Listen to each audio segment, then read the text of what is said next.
There's a number in home cooling research that sounds fake: 5 degrees Celsius. That's how much some homes have reportedly been cooled.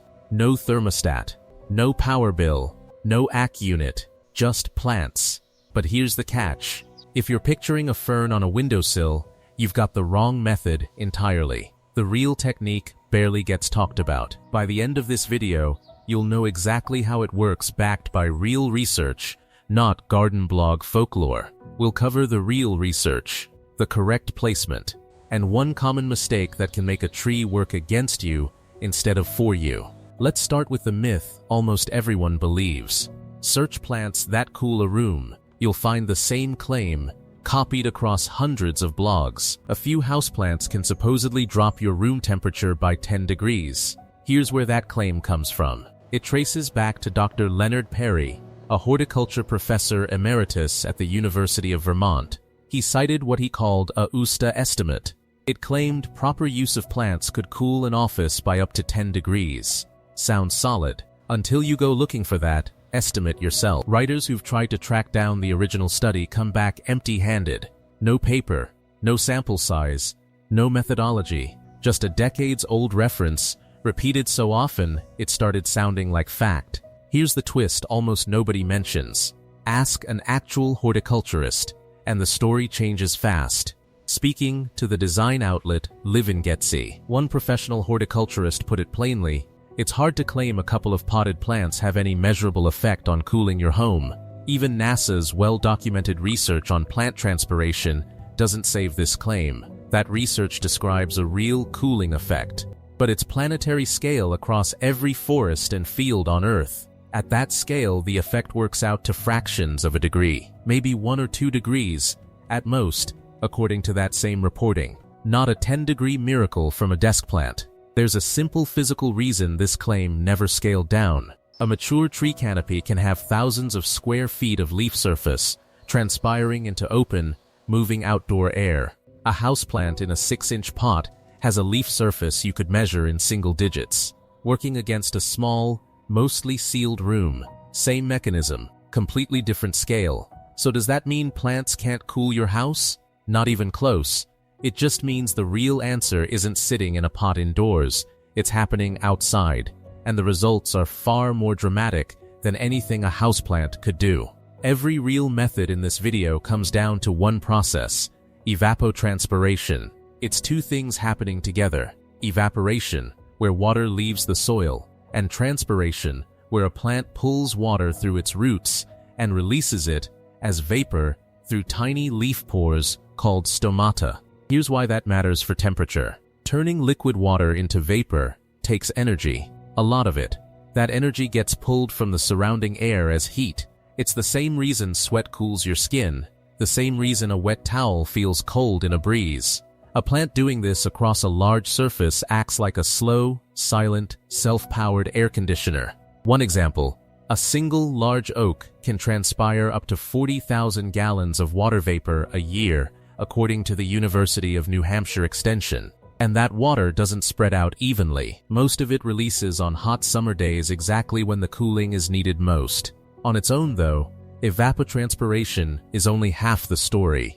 Pair it with shade physically blocking sunlight before it hits a wall or window, and the two effects stack. Shade stops heat from arriving. Evapotranspiration pulls existing heat back out. That combination is the entire playbook behind every method coming up. The only real variable is delivery, and that's where the results start to diverge. Let's start with the most researched method here: trees. According to the US Department of Energy, air temperature directly beneath a tree canopy can run as much as 25 degrees Fahrenheit cooler than the air above nearby asphalt. That's roughly 14 degrees Celsius. It's the measured gap between standing under a canopy and standing on a sun-baked driveway. The University of New Hampshire Extension backs this up. Shade alone can lower ambient air temperature by 15 to 20 degrees Fahrenheit, about 8 to 11 degrees Celsius. Shaded building surfaces can run 20 to 45 degrees Fahrenheit cooler than the same surface in direct sun. That's roughly 11 to 25 degrees Celsius. But here's what researchers found next, and it surprised even them. In 2009, Scientists from the National Institute of Standards and Technology and the U.S. Forest Service published the first large-scale study on residential shade trees.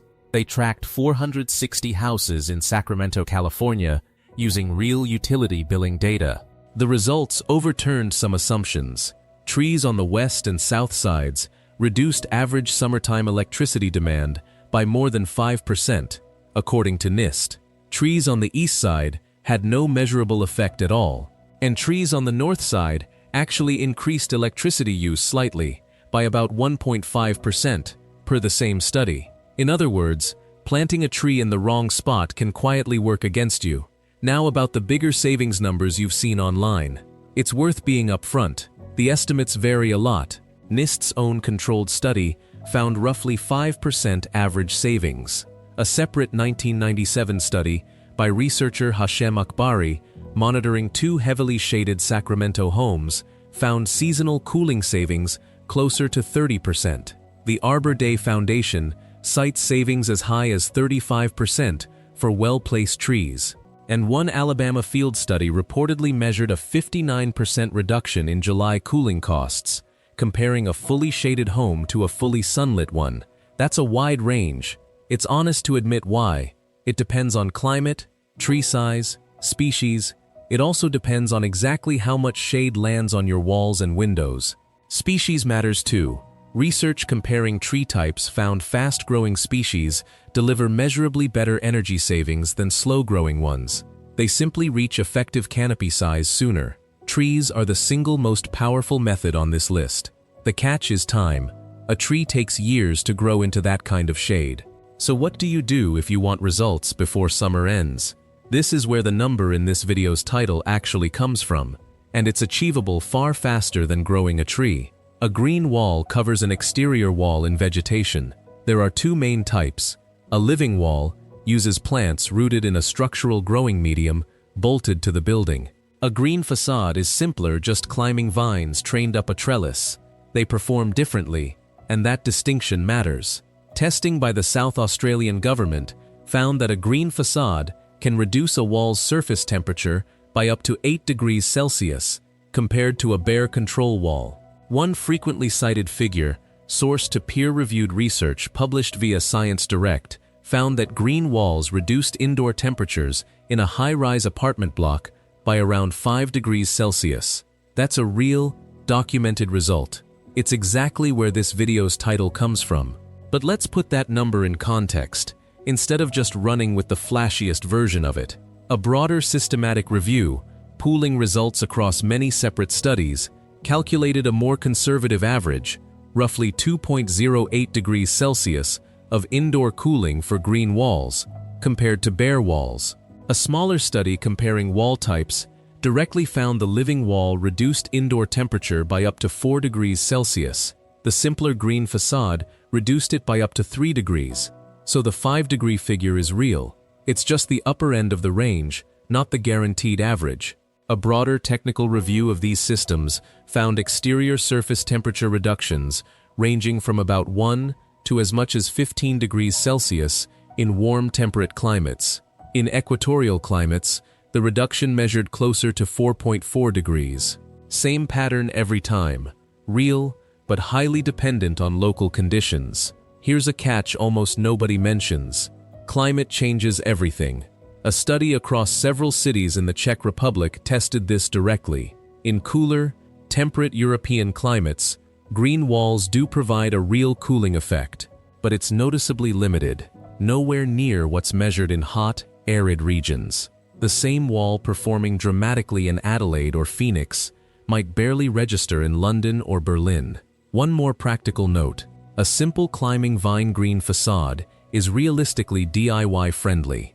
A full irrigated living wall, the kind that hits the higher numbers, typically needs professional installation and a working irrigation line. A green wall that isn't watered isn't transpiring, and a green wall that isn't transpiring isn't cooling anything. There's one more method. For the right home, it might be the biggest lever of all. A green roof is a layer of soil and vegetation grown across a rooftop. It can be as simple as a 2-inch ground cover, or as complex as a full rooftop garden. According to the U.S. Environmental Protection Agency, a green roof surface can run up to 56 degrees Fahrenheit, cooler than a conventional roof. That's about 31 degrees Celsius. On the hottest days, a standard rooftop can reach temperatures up to 90 degrees Fahrenheit, 50 degrees Celsius, hotter than the surrounding air. A green roof surface, by contrast, can actually stay cooler than the air itself, per the same EPA data. The EPA also states that green roofs can cut a building's cooling load by up to 70%. In fairness, a more detailed EPA case study, focused on real installations in Kansas City, found typical savings closer to 10 to 30%. Still substantial, just a more realistic range than the highest published figure. That same Kansas City case study found something else worth noting. The green roof's water retention alone offset a large share of the site's irrigation needs. Cooling is often just one line item in a bigger efficiency picture. One large systematic review pooled data across many studies. It found green roofs reduce indoor temperatures by an average of 2.4 degrees Celsius compared to conventional roofs. The strongest individual surface level results averaged nearly 11 degrees Celsius. One important caveat: green roofs need moisture to work. Research modeling roof cooling in subtropical climates found the effect becomes negligible once the soil dries out near its wilting point. An unwatered green roof isn't doing much of anything. Here's the part that ties this whole video together. None of these methods compete with each other.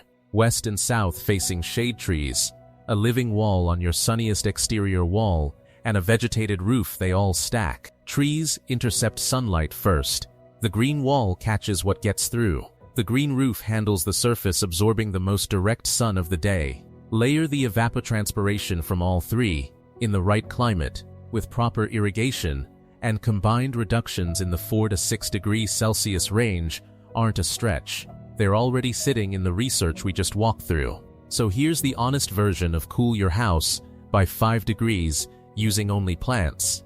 It's real, but it was never going to come from one pot on a windowsill. It comes from shade trees on the correct side of your house, a living wall on the facade that takes the most sun, and, if your roof can support it, vegetation up top doing the heavy lifting. Stack those three, water them properly, and the published research says 5 degrees isn't a stretch. In the right climate, it's closer to a floor than a ceiling. Notice what this video didn't need. No fabricated study, no unverifiable statistic, no miracle houseplant, just documented research, properly sourced, with the shaky claims labeled as shaky. Your exact number will still depend on your climate and your home, but the ceiling this research supports is real. If this saved you from buying a fern under false pretenses, or better, gave you an actual plan before summer's overhit, like. Subscribe if you're new here, and tell me in the comments which method you're trying first. Trees, a green wall, or a green roof. I read every one. Next time, we're flipping this question around. The roofing materials and paint colors reportedly making homes hotter, without anyone realizing it, including one extremely common choice you probably have on your own house right now. I'll see you in the next one.